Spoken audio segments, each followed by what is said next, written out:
And all those weapons mean one thing: you cannot ignore the Taliban anymore, especially if you live in the neighborhood. India has tried using this strategy: focus on the evacuations for the moment, deal with the Taliban later. That's not an option anymore, not for long. Tuesday is the last day of US presence. After that, the Taliban will take over the airport. What happens then? Indian nationals are still stuck in Afghanistan. The Foreign Ministry does not have an exact number, but the fact is the job is not done. It's far from over. India will have to run more evacuation flights from Kabul. Who will provide the security? The Taliban have made a categorical promise to 100 countries. They promise safe passage for foreign nationals and Afghans with travel documents.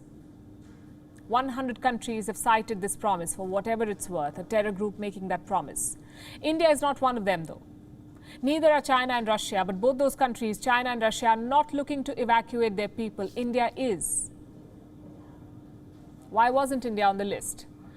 These 100 countries have been talking to the Taliban since August 15th. That's when Kabul was captured. They needed the Taliban support to evacuate their nationals. India opted for a different strategy, banking on existing allies in Afghanistan, the likes of former President Hamid Karzai and Abdullah. Reports say India also reached out to Russia.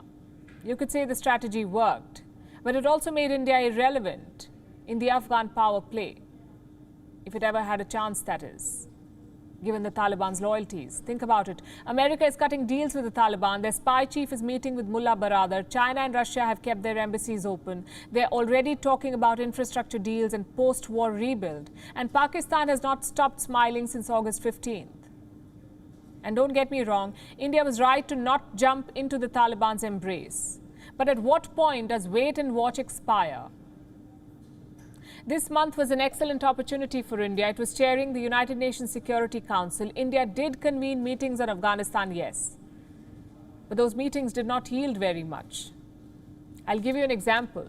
On the 16th of August, the UNSC released a statement. Let me quote one part of it. Neither the Taliban nor any other Afghan group or individual should support terrorists operating on the territory of any other country.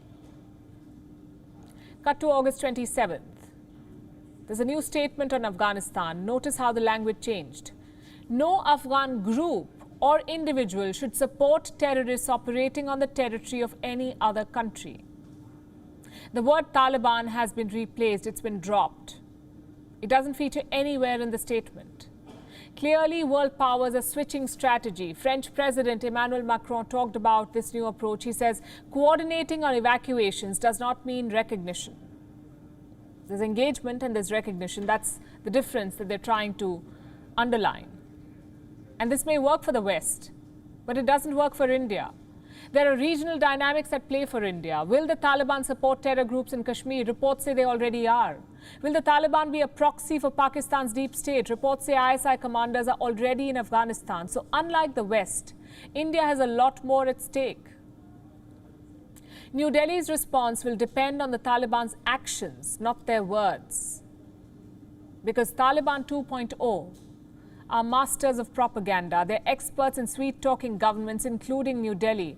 Taliban leader Sher Mohammad Abbas called India a quote-unquote important country. He says the Taliban want to build good economic and political ties with India. Listen to this.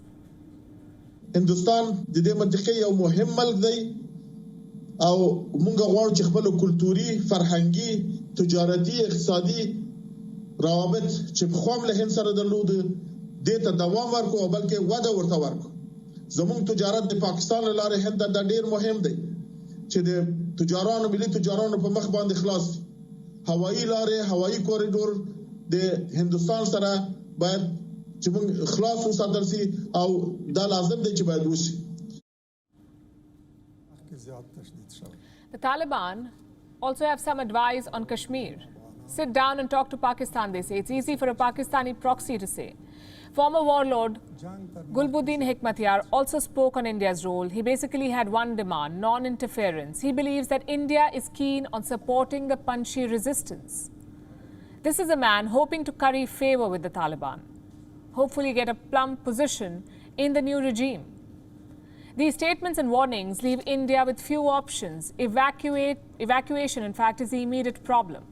Coexistence is the bigger one. India will have to face the reality at some point. One more volatile, untrustworthy neighbor. We already have two of those. But wait and watch cannot be an option anymore. Great players thrive in the thick of the action. If India nurtures global ambitions, now is the time to take a stand. WION is now available in your country. Download the app now and get all the news on the move.